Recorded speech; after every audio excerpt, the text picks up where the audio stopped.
Happy New Year. Lighter crowd today. Feel good. You guys are troopers. And ladies too, sorry. Just ask Steve about like a state of the union for the defense. I wonder if you do the same thing for the offense, just where you guys are at right now and where you hope to go. Yeah, the biggest thing for us that we've been really focusing in on, and this is not just offense as a team, is just win. You know, do everything we can to win. As an offense, that our part of it is making sure that we understand at this part of the season, going into the final game, it's been a while since we've been in this territory mentally. As you go through the week of like the prep stuff and then different players at different positions playing, that sort of thing. So no matter who it is, the one common denominator is we have the same schedule throughout the week with the practices, the same mindset for us of going in, trying to do everything we can to play well and win.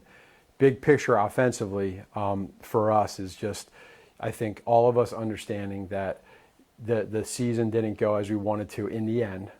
There was parts of the year in the middle of the season where we felt like, and I think I brought this up to you before, we really felt like we were at a peak level offensively. Unfortunately, it didn't last the whole way through the year, and now here we are at the end of the year playing in this game that is important to us to finish strong. And it's our job to do that, to coach strong, to players to play strong, and then in the end win. And I think again, the last several games didn't go how we wanted, but we want to finish on a high note.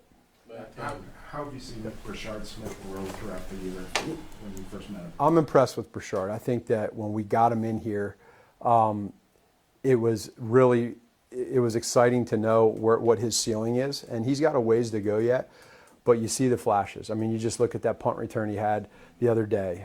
We see it in practices, things that he does, and hopefully he gets a few more opportunities here coming up in this game, and then as he grows through the off season, I think the off season for Brashard will be critical for him to. Now it's like all these rookies, when you come into this offense and you get to be able to know, okay, where to line up, and for instance on the right side or left side in a run and pass, he can play fast. He's a fast player. The next part for him is going to be just working through some of the protection side of it, and as a running back, but it's all right there, and I'm really proud of him, and I think the ceiling is very high for him. Now, what are these past couple of weeks been kind of strange for you, just knowing when the season ends and not having the playoffs? All of us, it's weird, it's different. You talk to some coaches around the league that are either gearing up for playoffs, or they're going through what we're going through now, and friends and peers that are just like, man, that's got to be tough being in that building. And it's been since 2014 that we've experienced this feeling. I think through, like, I was gone from 18 to 21, but I think about Coach Reed and Kelsey and Patrick and Chris. I think about what they've been through from 2018 until now.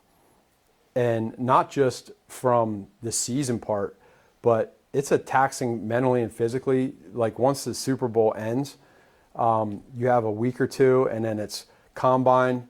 You don't watch a lot of the guys. I mean, you watch them, but you don't watch them as much, as detailed as you can when you have more time. Before you know it, now the guys are showing up for OTAs, and then it's summer. And so when you go 8 years in a row or whatever it was like that, that's long. And now you're in a weird spot where we're not experiencing that. It'll be interesting how, a longer off season is. And I just know that, we'll all come back stronger mentally, physically. And again, obviously the question is going to be with Pat with his knee. And again, I never would want to put any type of timeline on him, but I know him way too well. I know how he's wired, and I feel really good about where he's at and where he will be. One of the bigger questions coming into the year was how Kingsley would do. Mm-hmm. How did you see him sort of take that failure and turn it into being a solid contributor? He did a great job. Arrow up. Still ways to go, which is normal for what, I mean, the kid went from being a tackle to a guard. And then also, too, there's the part of, you think of a guy like Joe Tooney and at that position, at the guard position, Trey Smith. These guys know the communication side of it, of what they're doing with that part that sometimes never gets talked about, that communication side. So the physical side is what we all see on TV and what we all see on film. But what about the mental side of the mistakes or the things that you're doing well that you can see? That's where I think he's really grown there. The confidence is there, and he needs to just keep that going. The kid has the ability to be really special, and that's just a credit to Veach and Coach Reed for bringing a guy like that in here. Yeah. Do you anticipate with Pat out the quarterback of the Chiefs, whoever that is, through the offseason, doing the same things that Patrick would have done if he was healthy. As far as what part of it? Just Just like Camp Mahomes, in Texas. Oh, yeah. That's a good question. I don't know that answer. I don't know how that'll play out with that, but I think that it's a big part of it. For us, what you guys have seen and what you know is like, because of what I just said at the end of the season, when you go through a quick off season, that phase one that every other team has in the league, a lot of coaches bring their guys in physically, and we haven't done that. It'd be interesting to see how that goes. So that's some of the time that they're out doing their stuff, at, like you said, the stuff that the camp that Pat does. So I'm sure we'll discuss that. They'll discuss that and figure out what the best plan is. But that's good stuff. When you get all those guys together and they're out there throwing, that's an advantage for us as coaches. And it'll be interesting though, because Pat's going to be rehabbing. So that's a cool thing that they got going. Matt, two separate ones. Yeah. Can you evaluate your run game this year and then also just Xavier Worthy's? Biggest thing with the run game is the explosives. I think is something that we know we got to be better at. However you get to that point, scheme, player, when you call, everything combined. It just needs to be better, and we understand that, and so that'll be a focus, and that helps everything out when you have that. It's great to be able to be in 2nd and 6. It's great to be able to be in 2nd and 3. But you love to get some 30-yard runs or some bigger runs. That makes things easier. So that'll be an emphasis, and it's everything. It's all of us. It's everything, and I think that's important. You want to be able to have that. What was the second part? Xavier. Yeah. So I really like where he's at mentally. The game has slowed down even more this year. The first year for him, it was fast. He did great. This year, again, probably just being able to take his game and build that relationship and that connection with Patrick, like making sure that gets to another level. Xavier has a ton of talent. He can be a very, very special wide receiver. He can run every route in the book. He's a deep threat. But I think you want to be able to continue to see growth him heading into his 3rd year. So like you piece all that together, it's a really, really important off season for all these guys. And but I do know like the motivation, the want, the desire. You have a little more time here now, all of us, to be able to work through that. So I love Xavier, and I think the world of him, and I think that he's going to have a great off season. We're going to go last 4, start to. Okay. Just kind of piggybacking on both of those things combined a little bit. An off season without Patrick Mahomes. Yeah. In unprecedented for the recent history too. Sure. How is that going to be, like, just dynamic wise without a guy like him?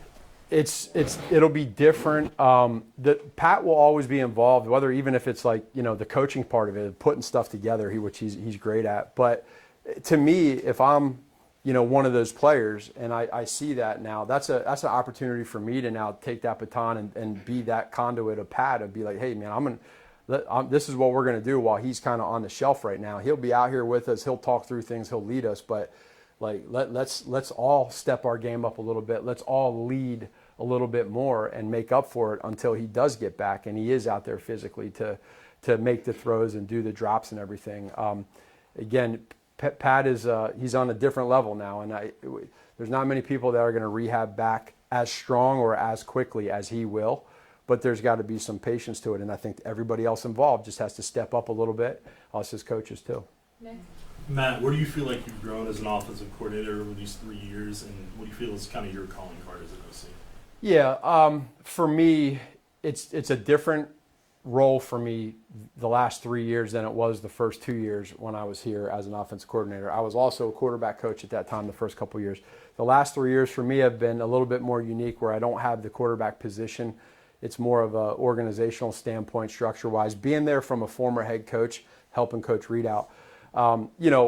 Anytime you look at what went on this year as an offense, you're frustrated, you're disappointed, because in the end, it's your job as a coordinator to make sure that everything's done the right way and that you succeed and that you win. And that didn't happen. So that drives me, though. That motivates me, and I don't run from that. I think it's very important. I've been through a lot in my life in coaching, And so this kind of stuff is, when you do it with good people like we are right now, it makes it easier, but it doesn't make it fun. And it's an emotional sport that we all play and coach.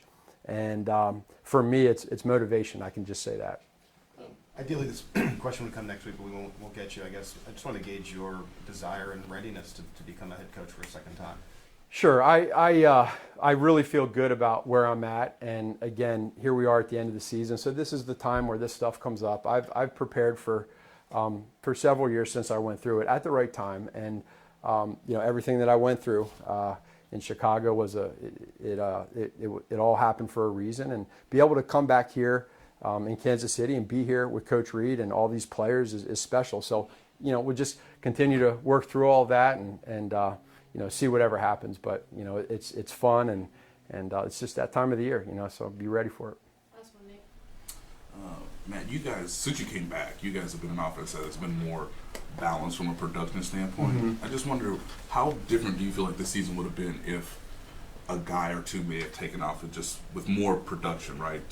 I don't know, maybe that's helping out easier with the rest of the guys on the field. Obviously, it gives a lot of trust to the quarterback, but just do you think that's something that is going to be sort of necessary to improve next season based on your evaluation?